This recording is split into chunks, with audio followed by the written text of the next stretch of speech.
رو رو کر نبی پاک علیہ الصلوۃ والسلام اپنی امت کے گناہ گاروں کے لیے بخشش و مغفرت کی دعا فرماتے ہیں۔ اور ایک موقع ایسا آتا ہے کہ نبی پاک علیہ الصلوۃ والسلام نماز میں ہیں، رات کا پہر ہے، اور آپ علیہ الصلوۃ والسلام دوران نماز اس آیت کی تکرار فرماتے ہیں، ان تعذبہم فانہم عبادک وان تغفر لہم فانک انت العزیز الحکیم۔ یہ سورہ مائدہ کی آخری آیات میں سے ہے۔ نبی کریم علیہ الصلوۃ والسلام ان آیات کو بار بار پڑھ رہے ہیں اور زاروں قطار رو رہے ہیں، اور اس آیت کا مضمون یہ ہے کہ حضرت عیسیٰ علیہ الصلوۃ والسلام کے یہ کلمات تھے، آپ نے اپنی امت کے لیے یہ کہا، اللہ کی بارگاہ میں عرض کیا کہ اے مالک اگر تو انہیں معاف کر دے تو تو رب کریم ہے، بخشنے والا ہے، اور اگر تو عذاب دے تو تو مالک و مختار ہے، اور تیرے یہ بندے ہیں اور تو جس طرح چاہے عدل و انصاف کے ساتھ ان کے ساتھ معاملہ فرمائے۔ یعنی عذاب دینا یہ بھی اللہ رب العالمین کی مشیت ہے، اور اگر اللہ معاف کر دے تو اس کا رحم و فضل ہے۔ تو اس آیت سے نبی پاک علیہ الصلوۃ والسلام اپنی امت کے لیے اللہ کی بارگاہ میں التجا کر رہے ہیں کہ مولا یہ تیرے گناہ گار بندے ہیں، تو اگر انہیں عذاب دے گا تو تیرا عدل ہے، لیکن اگر تو معاف فرما دے تو تو بخشنے والا مہربان ہے۔ اور اس آیت کی تکرار کرتے ہوئے نبی پاک علیہ الصلوۃ والسلام کثرت سے زاروں قطار رو رہے ہیں۔ اللہ رب العالمین کی رحمت جوش میں آتی ہے، اور حضرت سیدنا جبریل امین علیہ الصلوۃ والسلام کو اللہ رب العزت نے نبی پاک علیہ الصلوۃ والسلام کی خدمت میں بھیجا۔ آپ حاضر ہوتے ہیں اور اللہ رب العزت کا پیغام سناتے ہیں کہ اللہ یہ فرماتا ہے کہ اللہ رب العالمین آپ کو آپ کی امت کے معاملے میں راضی فرما دے گا۔ دیکھیں رب عز و جل رب ہے، ساری دنیا، ساری کائنات، ساری مخلوق یہ اس تگدوں میں ہے کہ اللہ رب العالمین ہم سے راضی ہو جائے، لیکن یہاں کیا مقام محبوبیت ہے۔ حضور صلی اللہ تعالیٰ علیہ وآلہ وسلم کا اللہ رب العالمین کے یہاں کیسا رتبہ اور مقام ہے کہ اللہ رب العالمین اپنے محبوب علیہ الصلوۃ والسلام کی رضا کے لیے آپ کو یہ خوشخبری سناتا ہے جبریل امین کے ذریعے سے کہ اللہ رب العالمین آپ کی امت کے معاملے میں آپ کو راضی فرما دے گا۔ جبھی تو سید حضرت نے فرمایا کہ خدا کی رضا چاہتے ہیں تو عالم، خدا چاہتا ہے رضائے محمد، کہ ساری کائنات اس تگدوں میں کہ اللہ راضی ہو جائے، اور رب عز و جل کی شان یہ ہے کہ وہ اپنے محبوب کو اس طرح راضی فرماتا ہے کہ امت کی جو خواہش ہے، امت کی بخشش و مغفرت کی جو آپ کی تمنا ہے، اس کے معاملے میں فرمایا کہ اللہ رب العالمین آپ کو آپ کی امت کے معاملے میں راضی فرما دے گا۔ تو یہ ایک تو حضور کا مقام و مرتبہ اس سے ہمیں معلوم ہوتا ہے کہ اللہ رب العالمین نے آپ کو کیسا مقام قرب اور مقام محبوبیت عطا فرمایا ہے، اور آپ کی رضا کو اللہ رب العالمین نے کس طرح مقدم فرمایا۔ اور ساتھ ہمیں یہ بھی پتہ لگتا ہے کہ نبی پاک علیہ الصلوۃ والسلام اپنی امت سے کتنا پیار فرماتے ہیں، اپنی امت پر کتنی شفقت فرماتے ہیں۔ تو بحیثیت امتی نبی پاک علیہ الصلوۃ والسلام کے ساتھ ہمارا تعلق بھی ایسا ہی ہو کہ جو حضور علیہ الصلوۃ والسلام سے محبت کو ظاہر کرے، حضور کی اتباع کا ہمیں شوق و جذبہ ہو، حضور علیہ الصلوۃ والسلام سے عشق و وفا اور والہانہ محبت کا وہ انداز کہ جو صحابہ کرام علیہم رضوان نے اپنایا، اس کا کچھ حصہ ہمیں میسر آ جائے، تاکہ نبی پاک علیہ الصلوۃ والسلام جس طرح اپنی امت سے پیار فرماتے ہیں، شفقت فرماتے ہیں، اور حضور علیہ الصلوۃ والسلام کے صدقے سے آپ کی امت کو جو اعزازات اور انعامات ملے، ہم کم سے کم بحیثیت امتی اس محبت کے تقاضے میں اپنا کچھ حصہ ضرور شامل کریں، اور حضرات صحابہ کرام علیہم رضوان کی طرز زندگی، ان کا جو انداز ہے، اس حوالے سے ہمیں بڑا نمایاں پیغام دیتا ہے کہ صحابہ کرام علیہم رضوان نے کس طرح ٹوٹ کر نبی پاک علیہ الصلوۃ والسلام سے پیار کیا۔ کئی حدیثیں اس مضمون پر موجود ہیں کہ نبی پاک علیہ الصلوۃ والسلام سے صحابہ نے کیسا عشق کیا، کیسی محبت کی۔ اور یہ واقعات جب ہم سنتے ہیں تو یہ واقعہ صرف واقعہ نہیں ہے، یا صرف یہ خطیبانہ جوہر یا کوئی گفتگو کے ڈھنگ کو ظاہر کرنا مقصود نہیں ہے، بلکہ ان واقعات کی جو روح ہے وہ یہی ہے کہ جس صحابی کی زندگی کو ہم دیکھ لیں اور جس جہت سے دیکھ لیں، ہر جگہ ہمیں ہر صحابی کی زندگی میں عشق رسول اور ادب رسول کوٹ کوٹ کر نظر آتا ہے۔ جناب سیدنا صدیق اکبر رضی اللہ تعالیٰ عنہ سے جو آخر میں اسلام لانے والے آخری صحابی بھی جنہوں نے حضور کی زیارت کا شرف حاصل کیا، تمام صحابہ کی زندگیوں کو آپ دیکھ لیجئے کہ ہر ایک نے ٹوٹ کر اور عشق کی انتہا کرتے ہوئے، یعنی قیامت تک نہ کسی سے ایسا والہانہ عشق کیا گیا، نہ کسی پر اس طرح جان نثاریاں کی گئیں کہ جس طرح نبی پاک علیہ الصلوۃ والسلام کے صحابہ نے حضور علیہ الصلوۃ والسلام سے محبت کا انداز اپنایا۔ اور یہی بات حضرت عروہ بن مسعود رضی اللہ تعالیٰ عنہ جب آپ ایمان نہیں لائے تھے اور مقام حدیبیہ پر کفار کے نمائندے اور سفیر کے حیثیت سے جب آپ آئے تھے، تو یہی بات، یہی جملہ حضرت عروہ بن مسعود نے اس وقت کہا تھا۔ اس وقت آپ ایمان نہیں لائے تھے اور بہت عرب کے سمجھدار لوگوں میں آپ کا شمار ہوتا تھا، اور قریش کی طرف سے بڑے بڑے سرداروں کے پاس، بڑے بڑے بادشاہوں کے پاس آپ جاتے تھے اور سفارتی امور کی ذمہ داریاں سر انجام دیتے تھے۔ آپ نے جب نبی پاک علیہ الصلوۃ والسلام سے معاہدے کے لیے مقام حدیبیہ پر تشریف لائے، اس وقت مومن نہیں تھے، آپ ایمان نہیں لائے تھے، اور اس وقت جب صحابہ کرام علیہم رضوان کا حضور سے محبت کا انداز دیکھا اور عشق کا انداز دیکھا کہ نبی پاک علیہ الصلوۃ والسلام جب گفتگو فرماتے ہیں تو صحابہ حضور کی مجلس میں ایسے بیٹھتے ہیں جیسے ان کے سروں پر پرندے موجود ہوں، اور جب نبی پاک علیہ الصلوۃ والسلام وضو فرماتے ہیں تو حضور کے استعمال ہوئے ہوئے پانی کو حاصل کرنے کے لیے صحابہ میں بھگدڑ مچ جاتی ہے۔ اور اس کو بخاری شریف میں امام بخاری نے جو حدیث کے الفاظ میں اس کو نقل فرمایا وہ یہ الفاظ ہیں کادو یقتتلون، یعنی قریب ہے کہ آپس میں وہ ایک دوسرے سے لڑ پڑیں گے۔ یہ لڑنا کوئی دشمنی والا نہیں، بلکہ محبت میں پہل کرتے ہوئے ہر ایک کی یہ کوشش ہے کہ جس پانی کو نبی پاک علیہ الصلوۃ والسلام سے مس ہونے کا شرف حاصل ہوا ہے اس کا کچھ نہ کچھ حصہ، کچھ نہ کچھ تری ہم حاصل کر لیں، اور جو اس پانی کو حاصل نہ کر سکتا تو جس صحابی نے اس پانی کو حاصل کیا ہوتا اس کے ہاتھ سے وہ تری لے کر اپنے جسموں پر مل لیا کرتے تھے۔ یہ بخاری شریف میں پوری حدیث مبارکہ موجود ہے، کئی دیگر احادیث کتب میں بھی یہ حدیث مبارکہ جو حضرت عروہ بن مسعود نے سارا منظرنامہ بیان کیا۔ تو آپ اس طرح کی اور جب چیزیں ملاحظہ کرتے ہیں اور پھر گفتگو کرتے ہوئے عروہ بن مسعود نے جس طرح ہم ہاتھ اٹھا کر ایک دوسرے کے سامنے بات کرتے ہیں، ہاتھ اٹھ جاتا ہے بات کرتے کرتے، جب وہ اس طرح انہوں نے ہاتھ بلند کیا تو حضرت سیدنا مغیرہ بن شعبہ رضی اللہ تعالیٰ عنہ تلوار کا دستہ ان کے ہاتھ پر مارتے ہیں، اور رشتے میں وہ عروہ بن مسعود کے بھتیجے ہیں، عمر میں بھی چھوٹے ہیں، لیکن نبی پاک علیہ الصلوۃ والسلام سے جب عام انداز والا انہوں نے رویہ دیکھا تو تلوار کا دستہ ان کے ہاتھ پر مارا اور کہا اخر یدک عن رسول اللہ، اخر یدک عن وجہ رسول اللہ صلی اللہ علیہ وسلم، اپنے ہاتھ کو رسول پاک صلی اللہ علیہ وسلم کے چہرے سے دور کر، اگر اب کی بار یہ اٹھے گا تو کٹا ہوا واپس جائے گا۔ یعنی حضور صلی اللہ تعالیٰ علیہ وآلہ وسلم سے ایسا والہانہ عشق ہے کہ حضور سے اگر کوئی بات کرتے ہوئے عام انداز اختیار کر رہا ہے تو صحابہ کرام علیہم رضوان نے اس چیز کو بھی برداشت اور پسند نہیں کیا۔ صحابہ کے عشق کا معیار کیا ہے، انداز کیا ہے، اس چیز کو سمجھنا ضروری ہے۔ یہ نبی پاک علیہ الصلوۃ والسلام اپنی امت سے جو شفقت فرماتے ہیں اس کا جو تقاضا ہے وہ تو یقیناً ہم پورا نہیں کر سکتے، لیکن کچھ نہ کچھ اس کے لیے ہم کوشش ضرور کر سکتے ہیں کہ بحیثیت امتی جو ہماری ذمہ داری ہے اور جو سب سے بڑھ کر ذمہ داری ہے کہ سب سے بڑھ کر حضور علیہ الصلوۃ والسلام سے محبت اور عشق ہو اور والہانہ عشق ہو، اور اس کا انداز جو ہے وہ صحابہ کرام علیہم رضوان کی زندگیاں یہ ہمارے لیے معیار ہیں جس کو قرآن ان کے ایمان کو معیار کہتا ہے۔ اب آپ بتائیے نا کہ نبی پاک علیہ الصلوۃ والسلام کے استعمال کیے ہوئے پانی کو اپنے ہاتھ میں لے کر اپنے جسم پر برکت کے لیے ملنا قرآن کی کس آیت میں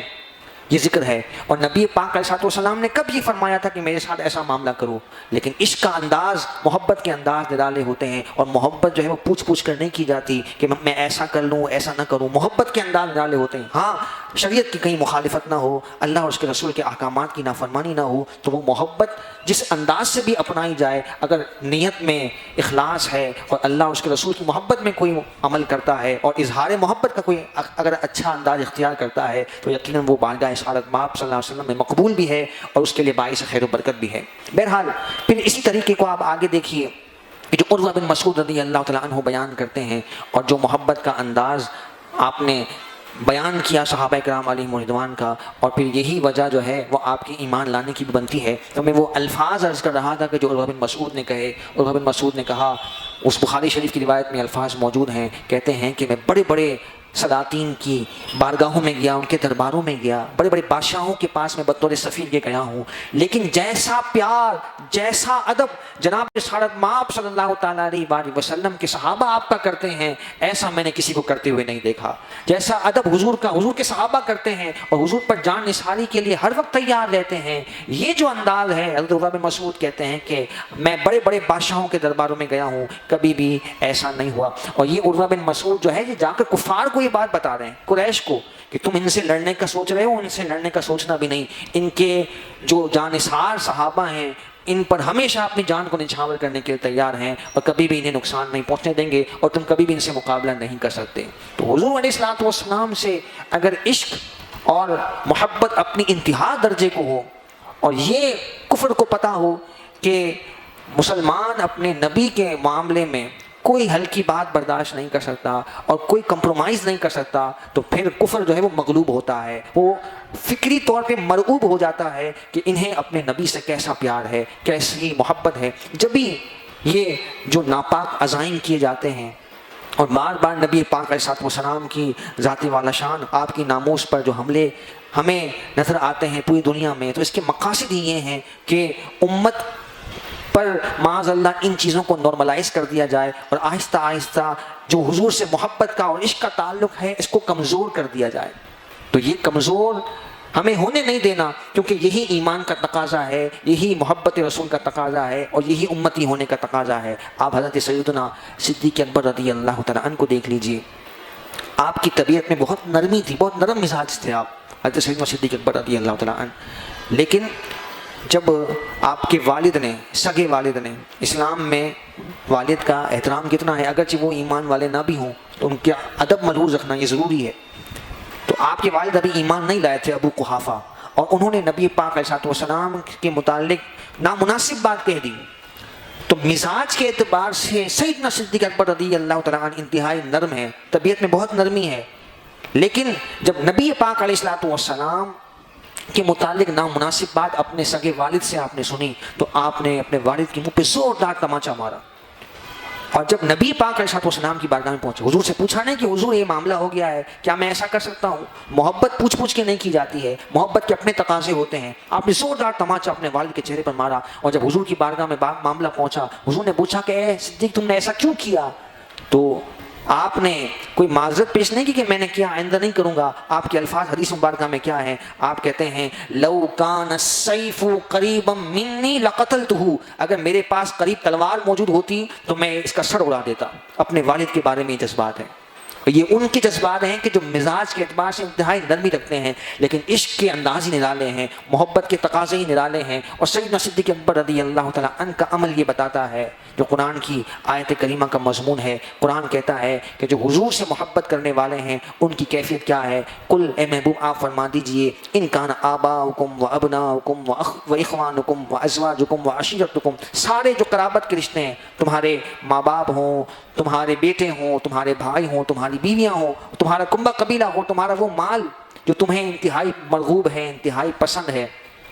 اگر یہ تمام چیزیں اللہ اور اس کے رسول کی محبت میں اور اللہ کی راہ میں جہاد کرنے کے درمیان آڑے آ جاتی ہیں، فَتَرَبَّصُوا حَتَّى يَأْتِيَ اللَّهُ بِأَمْرِهِ، تو پھر اللہ کے عذاب کا انتظار کرو۔ تو مومن تو وہ ہوتا ہے کہ وہ اللہ اور اس کے رسول کی محبت کو سب سے زیادہ مقدم رکھتا ہے۔ جو جمعۃ المبارک کے خطبے میں ہم حدیث سنتے ہیں اکثر کہ نبی کریم علیہ السلام نے فرمایا لا یؤمن احدکم حتی اکون احب الیہ من والدہ وولدہ والناس اجمعین، کہ تم میں سے اس وقت کوئی کامل مومن نہیں ہو سکتا کہ جب تک رسول پاک صلی اللہ تعالیٰ علیہ وسلم کی محبت اسے اپنی اولاد سے، اپنے والدین سے اور سارے لوگوں سے زیادہ عزیز نہ ہو۔ تو حضور کی محبت سب سے مقدم ہے، پھر اس کے بعد تمام رشتے ہیں۔ اگر کوئی نبی پاک علیہ الصلوۃ والسلام سے محبت میں آڑے آئے، رکاوٹ بنے، تو وہ چاہے کتنا بھی قریبی کیوں نہ ہو، اس سے ہمارا کوئی تعلق نہیں ہو سکتا۔ تو یہ سیدنا صدیق اکبر رضی اللہ تعالیٰ عنہ کا انداز تعظیم ہے۔ اور پھر آپ دیکھیے اسی طرح دیگر صحابہ، حضرت سیدنا زید بن دسنہ رضی اللہ تعالیٰ عنہ، آپ کو جب کفار نے جکڑ لیا اور ابھی آپ کو پھانسی دینے لگے تھے، حضرت سیدنا زید بن دسنہ رضی اللہ تعالیٰ عنہ، اور جب آپ کے آخری گویا کہ زندگی کے لمحات ہیں، اور اس وقت زید بن دسنہ کو کسی کافر نے کہا کہ تم اس وقت کتنی آزمائش میں ہو اور تمہارے نبی صلی اللہ تعالیٰ علیہ وسلم اپنے گھر میں آرام سے ہیں. اگر تمہاری جگہ تمہارے نبی ہوتے اور تم آزاد ہوتے تو کتنا اچھا ہوتا. اس کافر نے بھڑکانے کے لیے یہ بات کہی. تو حضرت زید بن دسنہ آپ جو ہے وہ تختہ دار پہ ہیں، یعنی پھانسی کا وقت قریب ہے اور آپ کو وہ قتل کرنے کے در پہ ہیں، لیکن اس وقت بھی آپ کے ایمانی غیرت کا تقاضا دیکھیے. حضرت زید بن دسنہ فرماتے ہیں رضی اللہ تعالیٰ عنہ، آپ نے فرمایا کہ تو نبی پاک علیہ الصلوۃ والسلام کے اس جگہ ہونے کی بات کرتا ہے. آپ نے قسم اٹھا کر فرمایا کہ ہمیں یہ بات بھی گوارا نہیں ہے، پسند نہیں ہے کہ نبی پاک علیہ الصلوۃ والسلام اپنے اہل خانہ میں موجود ہوں، اپنے گھر والوں کے درمیان موجود ہوں، اور نبی پاک علیہ الصلوۃ والسلام کے مبارک پاؤں میں کانٹا بھی چبھے. ہم اس کو گوارا نہیں کر سکتے. ہماری جانیں، ہمارے خاندان، ہمارا مال، سب کچھ نبی پاک علیہ الصلوۃ والسلام پر فدا ہو. ہمیں اس بات پر فخر ہے. یہ حضرت زید بن دسنہ رضی اللہ تعالیٰ عنہ کے جذبات ہیں. پھر آپ دیکھیے حضرت سیدنا بلال حبشی رضی اللہ تعالیٰ عنہ، آپ کے کیا انداز ہیں کہ جب آپ کا وقت وصال قریب آیا تو اہل خانہ وہ پریشان ہیں، ان پر غم کا غلبہ ہے. تو آپ نے فرمایا کہ رو مت، آج تو خوشی کا دن ہے کہ میں آج جناب اشارت مآب صلی اللہ تعالیٰ علیہ وسلم سے ملاقات کروں گا. آج میرا انتقال ہوگا. آپ کا جب وقت وصال قریب آیا تو یہ صحابہ کرام علیہم رضوان کا نبی پاک علیہ الصلوۃ والسلام سے محبت کا انداز ہے. پھر ایک خاتون، اللہ اکبر، خواتین کا دل ویسے ہی نرم ہوتا ہے، نازک ہوتا ہے، اور چھوٹی چھوٹی باتوں پر وہ گھبرا جاتی ہیں. لیکن یہاں دیکھیے حضور سے عشق کا تعلق کیسا ہے کہ جب احد کے میدان میں مدینہ منورہ میں یہ افواہ پہنچ گئی. اس وقت جو ہے وہ احد کا میدان مدینہ کی حدود سے باہر ہے اور میدان احد میں معرکہ ہو رہا ہے، اور مدینہ منورہ میں یہ اطلاع پہنچتی ہے کہ معاذ اللہ نبی پاک علیہ السلام کو شہید کر دیا گیا ہے. تو یہ خاتون جو ہیں وہ دوڑی دوڑی مدینہ منورہ سے میدان احد میں اس مارکے کی جگہ پہنچتی ہیں. ان کو بتایا جاتا ہے کہ تمہارے والد شہید ہو گئے، پھر بتایا تمہارے خاوند شہید ہو گئے، تمہارے شوہر شہید ہو گئے، پھر بتایا تمہارے بھائی شہید ہو گئے، تمہارے بیٹے شہید ہو گئے. سارے جو قرابت کے جن پر ایک عورت کا انحصار ہوتا ہے، دنیاوی اعتبار سے بھی، معاشی اور معاشرتی اعتبار سے بھی ہم دیکھیں تو ایک عورت کا ڈیپینڈ جو ہے وہ بیٹے پر، شوہر پر، بھائی پر اور والد پر ہوتا ہے. سارے رشتے چلے گئے، لیکن ان خاتون کو جو فکر ہے وہ رسول پاک صلی اللہ تعالیٰ علیہ وسلم کی ہے. وہ صرف ایک ہی زبان پر ان کے الفاظ ہیں، ما فعل رسول اللہ صلی اللہ تعالیٰ علیہ وسلم، رسول پاک صلی اللہ تعالیٰ علیہ وسلم کس حال میں ہیں مجھے یہ بتاؤ. اور جب آپ کو بتایا گیا کہ یہ جو افواہ تھی وہ غلط تھی، بحمدللہ نبی پاک علیہ السلام محفوظ ہیں اور کفار کے شر سے اللہ نے آپ کو محفوظ رکھا ہے، تو پھر آپ نے کیا تاریخی جملہ ارشاد فرمایا. وہ خاتون ہیں لیکن قیامت تک کے لیے اہل ایمان مردوں کے لیے ان کا یہ جملہ ہی غیرت ایمانی کو گویا کہ بڑھانے کے لیے کافی ہے. آپ نے جملہ ارشاد فرمایا کہ جب نبی پاک علیہ السلام محفوظ ہیں، کل مصیبت بعدک جلل، یا رسول اللہ آپ کے بعد آپ اگر محفوظ ہیں اس کے بعد دنیا کی کوئی تکلیف ہو، کوئی مصیبت ہو، اس کی کوئی حیثیت نہیں ہے. یہ محبت اور عشق کی انتہا ہے. اس کو اس منظر نامے میں آپ لے جا کر پھر اس کیفیت کو سمجھیے کہ صحابہ کرام علیہم رضوان کا حضور سے کیسا پیار ہے. نہ جان کی پرواہ ہے، نہ اولاد کی پرواہ ہے، نہ مال کی پرواہ ہے، نہ اپنے کنبے قبیلے کی پرواہ ہے. کتنے ایسے لوگ ہیں جو نبی پاک علیہ السلام کے ایک اشارے پر انہوں نے سب کچھ قربان کر دیا، اپنا گھر بار چھوڑ دیا، اپنا کنبہ قبیلہ چھوڑ دیا. اور ایسے بھی ہیں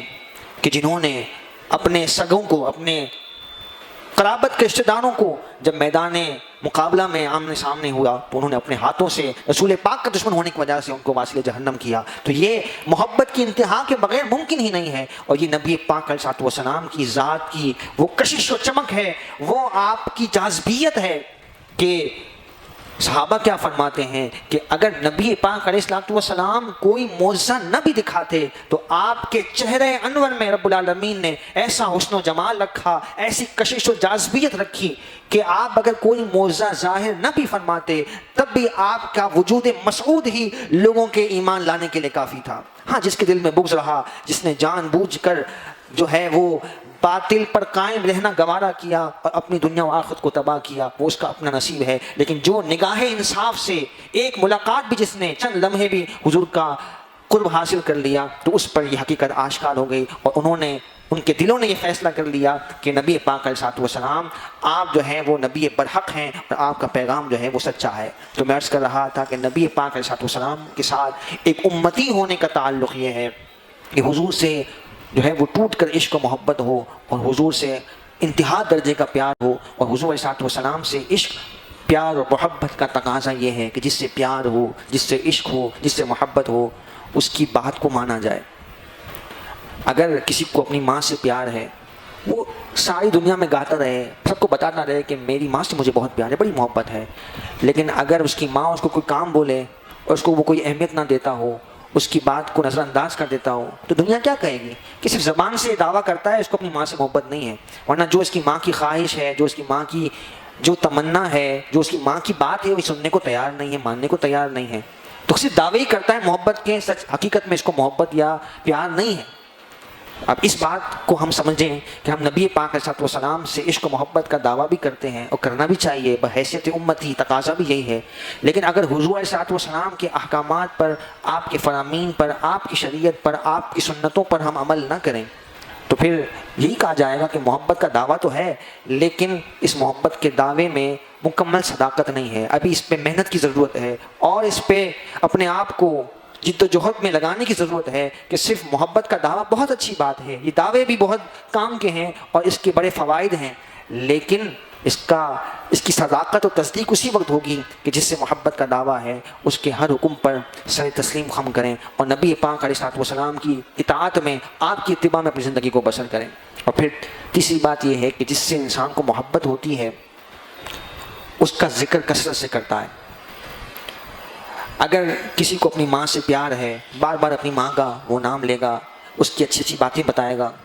پکڑ پکڑ کر لوگوں کو اس کی خوبیاں بتائے گا، کسی کو اپنے والد سے پیار ہے، کسی کو اپنے بچوں سے پیار ہے تو اپنے بچوں کی خوبیاں بتاتا ہے، کسی کو اپنے والد سے پیار ہے، والد کا انتقال ہو چکا ہو، سب کو پکڑ پکڑ کے ان کی خوبیاں بتاتا ہے کہ میرے والد ایسے کرتے تھے، میرے والد ایسے کرتے تھے۔ جس سے پیار ہوتا ہے تو اس کا ذکر بھی بار بار کیا جاتا ہے، کثرت سے کیا جاتا ہے۔ ہمیں بحیثیت امتی نبی پاک علیہ السلام سے عشق و محبت ہے تو پھر حضور کا ذکر بھی کثرت سے ہو، ہمارے گھرانے میں حضور کا ذکر خیر ہو، حضور کی تعریف و توصیف ہو، حضور کی سیرت کو ہم بیان کریں، اپنے بچوں کو پڑھائیں، اپنے بچوں کو سکھائیں، حضور کے واقعات سنائیں، حضور علیہ السلام کی زندگی میں جو آپ نے دین متین کے لیے قربانیاں پیش فرمائیں، اور پھر جن مراحل سے ہمیں جو حضور کا نرالا دور نظر آتا ہے، اس کا علم ہمیں بھی ہونا چاہیے، ہماری اولاد و نسلوں کو بھی ہونا چاہیے، اور پھر حضور علیہ السلام کا ذکر کرنے کی ایک بہترین صورت اور جامع اور کامل ترین صورت جو ہے وہ نبی پاک علیہ السلام پر کثرت سے درود پاک پڑھنا ہے۔ حضور پر درود پاک پڑھنے کا جو اس کے فضائل ہیں یہ تو مستقل عنوان ہے کہ حضور پر درود پڑھنے کے کتنے فضائل ہیں، کہ نبی پاک علیہ السلام نے خود ارشاد فرمایا کہ جو مجھ پر درود پڑھتا ہے، فرشتہ اللہ کی بارگاہ سے مقرر ہے کہ جو درود پڑھنے والے کا نام اور اس کے والد کا نام بتاتا ہے۔ تو ایک شاعر نے کیا خوب شعر لکھا، فارسی کا وہ شعر ہے، اس شعر کا مضمون و خلاصہ یہ ہے کہ آپ نے، اس شاعر نے فرشتے کو مخاطب کر کے اپنے عشق میں یہ بات کہی کہ تو مجھے یہ بتا دے کہ میں نے درود پڑھا ہے، تو نے میرا نام اور میرے والد کا نام حضور کی بارگاہ میں لیا کہ نہیں؟ اگر تو اس بات کی مجھے گواہی دے دے تو میں آج اپنی جان پیش کرنے کو تیار ہوں۔ کتنا بڑا اعزاز ہے کہ حضور کی بارگاہ میں ہمارا نام آ جائے اور ہمارے والد کا نام آ جائے، تو یہ کتنے بڑے اعزاز کی بات ہے کہ درود پاک سے محبت یہ ہمارے لیے ایک بہترین سرمایہ ہے کہ ایک امتی ہونے کی حیثیت سے کثرت سے نبی پاک علیہ السلام کا ذکر ہونا چاہیے، اور ذکر کی بہترین صورت یہ ہے کہ کثرت سے ہم درود پاک پڑھیں۔ اور حضور علیہ السلام کا فرمان ہے کہ جو مجھ پر درود پاک پڑھتا ہے تو یہ درود پاک پڑھنا یہ اس کے گناہوں کا کفارہ بھی ہے، اس کی دعاؤں کی قبولیت بھی ہے، اس کی مشکلات کی آسانی بھی ہے، اور اللہ کی بارگاہ میں اس کے درجات کی بلندی بھی ہے۔ تو ایک درود پاک کے اتنے سارے فضائل اور کمالات و برکات ہیں۔ اللہ رب العالمین نبی پاک علیہ السلام سے سچی سچی ہمیں محبت نصیب فرمائے اور